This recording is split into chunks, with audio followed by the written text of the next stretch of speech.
Tonight, it's a privilege and honor to address you all. I want to thank Cece, Ken, Joel, and so many other community leaders that do all the work that brought us here today. I'm running for president because I believe that we're going through the greatest economic and technological transition in the history of the world. And right now, the United States is, for whatever reason, unable to acknowledge it. And I came to this realization over a period of really the last decade or so. So, by background, my parents met at Berkeley. Who here went to Berkeley? Anybody? I know some people here did, right? So my parents met at Berkeley in the 60s. My father has a doctorate in physics. He generated 69 U.S. patents over his career for IBM and GE. And my mother's an artist. She got her master's and her undergraduate degree at Berkeley. And my older brother is named after the Lawrence Observatory. We used to joke that my parents got frisky in that observatory, but I'm sure they didn't. I'm sure they just saw the name. Then they moved to Schenectady, New York, where I was born. I was born in upstate New York, and then I grew up in Westchester County, and then I went to prep school in New Hampshire at Phillips Exeter Academy, went to Brown University where I studied economics, and then I went to law school at Columbia. So I was a corporate attorney for 5 months at a law firm called Davis, Polk & Wardwell in New York City, doing M&A and banking legal work. And I found that that job was not a great fit for me, so I left to start a dot-com company in the first dot-com bubble in 2000.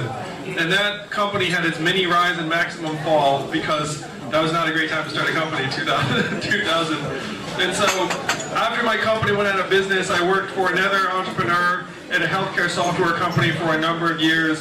And then I became the CEO of an education company that helped people get into the best business schools and law schools in the country. And that company became #1 in the United States while I was CEO for those 6 years and was acquired by the Washington Post in 2009. So while I was there, I personally taught the analyst classes at Goldman Sachs, McKinsey, JP Morgan, Morgan Stanley, and I saw that there were many young people that were doing jobs that they didn't really want to be doing. They did those jobs because they were really good at school and they were told these were the jobs they should do. And so I thought, well, what would I want those young people to do if I could draw it up? And I came up with the idea for something that became Venture for America, which is that I thought that young, smart people in this country should be starting businesses in places like Detroit, Cleveland, St. Louis, Baltimore, New Orleans, and other cities around the country. So I donated $120,000 of my own to seed that organization and started calling wealthy friends asking, do you love America?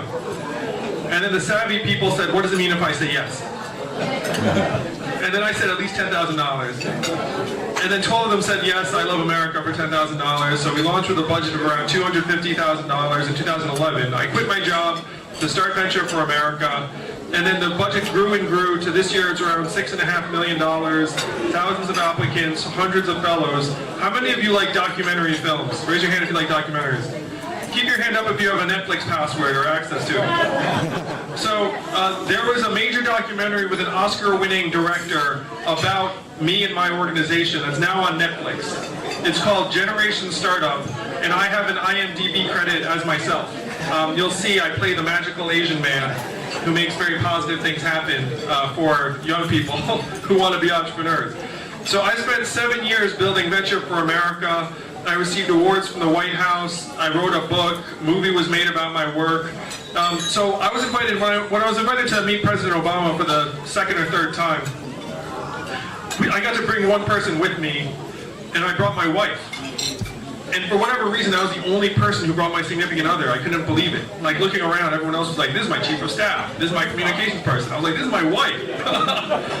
And so when we were walking from one White House room to the next, President Obama was right in front of me, and so I said, you know what, I might as well take this opportunity. So I just went up to him and I said, President Obama, I'd like you to meet my wife Evelyn. And he turns around and is like, hello, nice to meet you.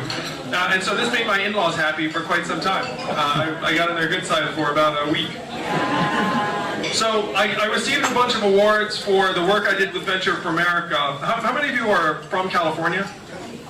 Okay, so I'm a Northeastern product, and so I had never been to Ohio, Michigan, Missouri, Alabama, Louisiana before starting Venture for America. So Venture for America operated in 18 cities around the country.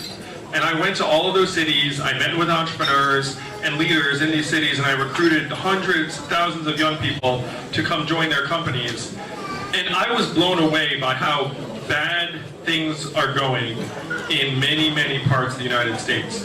Where if you fly between Detroit and San Francisco or Cleveland and New York City, you feel like you are going across eras and cultures as much as you are going from one state to another. Detroit, where I've spent a lot of time and where that movie was shot, is a city that was designed for 1.7 million people that now has a population of 680,000. So that city is almost 2/3 physically empty. And when you go there, you see that and feel that. And in many cases, you're looking around, you're thinking you don't even know where you are. You don't think you're in the United States of America. And so this is what I was experiencing between 2011 and 2016. And then Donald Trump won the election in 2016. How did you all react when Donald Trump won? So when he won, I thought to myself, wow, this is a giant catastrophe. This is an emblem to the accelerating decline of American civilization. That Americans are so desperate and the institutions are so weak that they would vote in a narcissist reality star just for an opportunity to shake things up. And so I dug into the numbers, and there's a very, very clear explanation for why Donald Trump became president in 2016. If you look at the data in every voting district, there's a direct correlation between the adoption of industrial robots in a voting district and the movement towards Donald Trump over the last 4 or 8 years. We've automated away 4 million manufacturing jobs in Michigan, Ohio, Pennsylvania, Wisconsin, Missouri, and Iowa, all the swing states that Donald Trump needed to win, and they all went from blue to red. And we are right now sitting together in Silicon Valley, and my friends here in Silicon Valley know that we're about to do the same thing to millions of retail workers, call center workers, fast food workers, and truck drivers in the months and years to come. Now, as Asian Americans, we do not think about this that much, but truck driving is the most common job in 29 states. There are 3.5 million truck drivers in the United States, 94% male, average age 49, average education, high school or 1 year of college. Now, how many of you all work in technology or adjacent?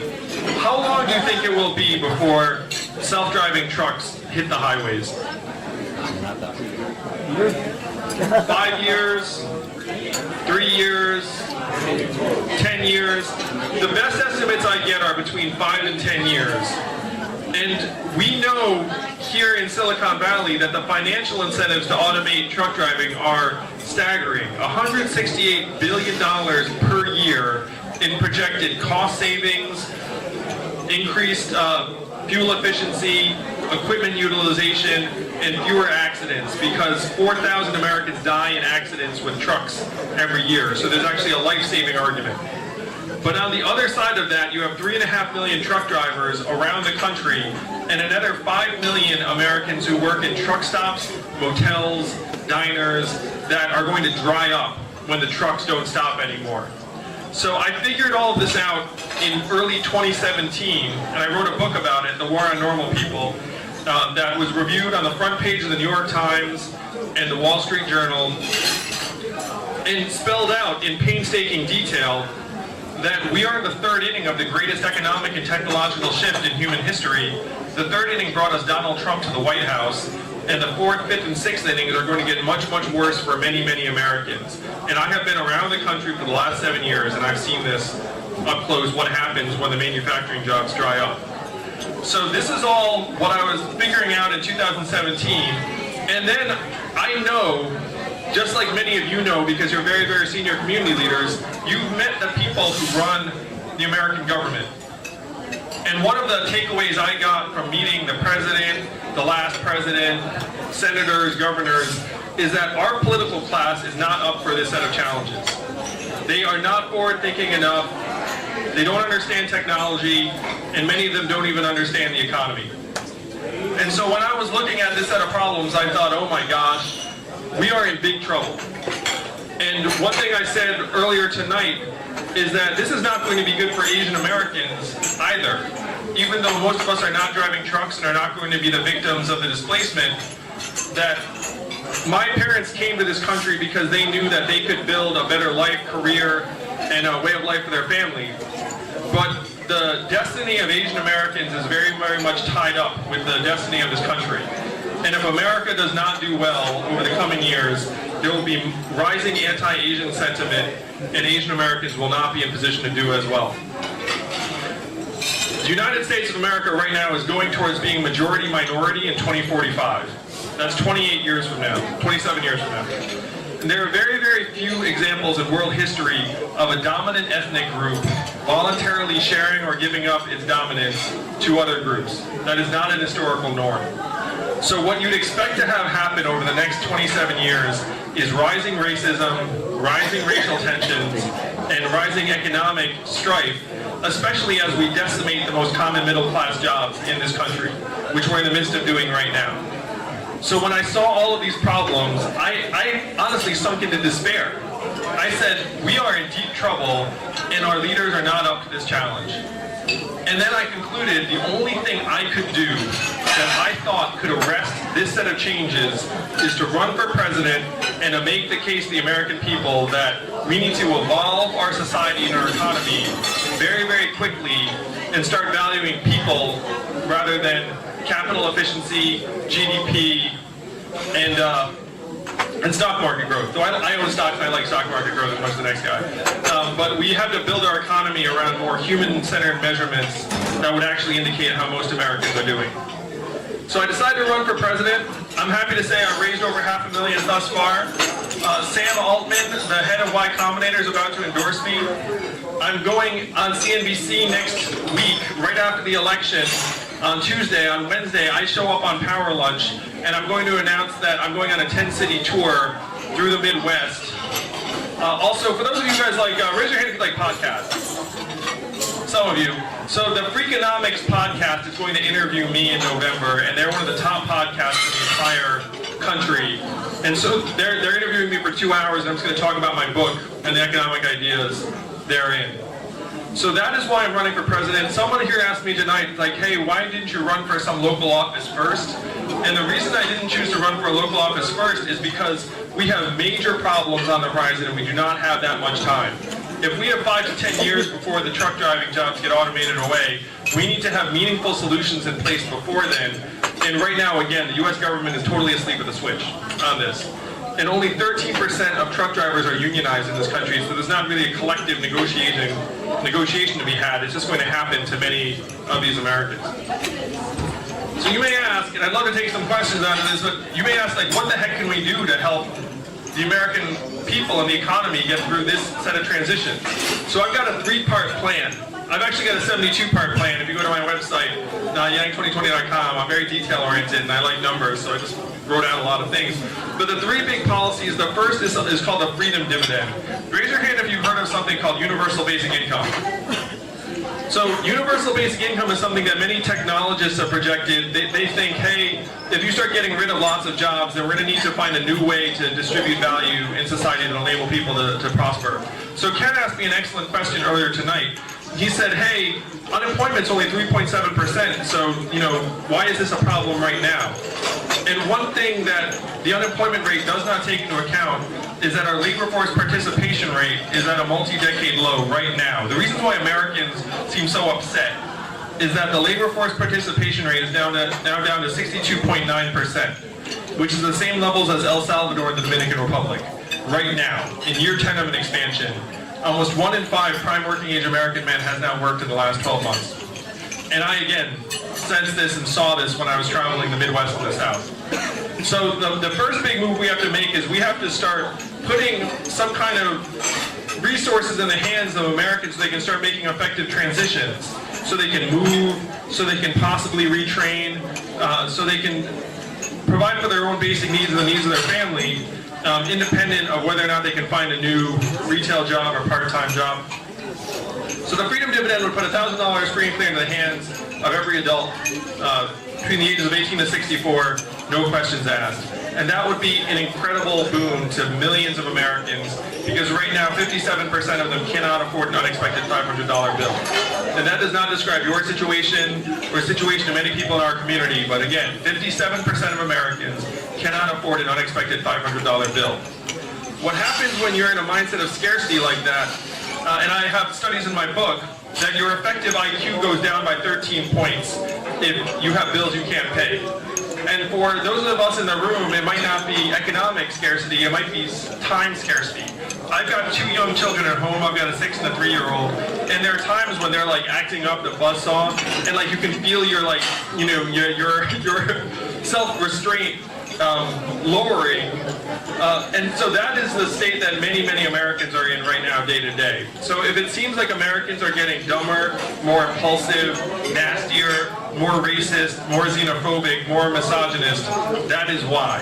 It's because scarcity is sweeping this country, and we need to reverse it with a sense of abundance.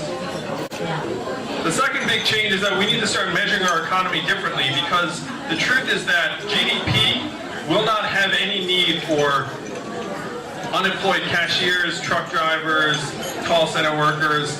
The market is not going to need many of their skills. And so what we need to do is we need to create new measurements that everyone can participate in. Things like childhood success, mental health, community engagement, infrastructure, environmental sustainability, arts and creativity. So you create more goals that more Americans can participate in as we transition to an economy where machines and software do more and more of the work. And the third thing, how many of you run a business? I feel like a lot of you. Like, I've run a business too. Keep your hand up if you hated dealing with healthcare for your employees. I hated it so much, where you have to try and become an expert in healthcare plans and the rest of it.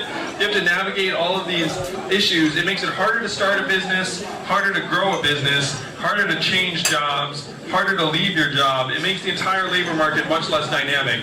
So what we have to do is we have to get healthcare off the backs of American families and businesses in the U.S. The healthcare system right now, we spend twice as much as other countries to worse effect. And so we need to get healthcare off the backs of businesses and families. And that's something that I'm really excited to do, to help streamline it and also make the cost lower and use technology to deliver better care. So those are the big 3 points of my plan. Number 1, freedom dividend. Number 2, new measurements for the economy so that people aren't trapped in this GDP thinking. And number 3, universal health care to lower costs and ease access for more and more Americans. We right now, I have to say, in my opinion, Asian Americans have a very, very specific and special role to play in the years to come. I'm going to tell you guys a couple of jokes that, you know, in this crowd will work. So a friend of mine said, America needs an Asian president right now because it will irritate everybody, but it won't upset anyone too much. That they just need an Asian president to come and clean up the mess so that someone else. And those of you who are Asian CEOs, a friend of mine told me this just the other day. He said that Asian Americans are more likely to be made CEOs of a turnaround that's really messy. And that is what the United States is right now. The United States is a turnaround, and it needs an Asian CEO who's going to come in and make a bunch of tough decisions and then clear the decks and make it possible for the next person. Yes.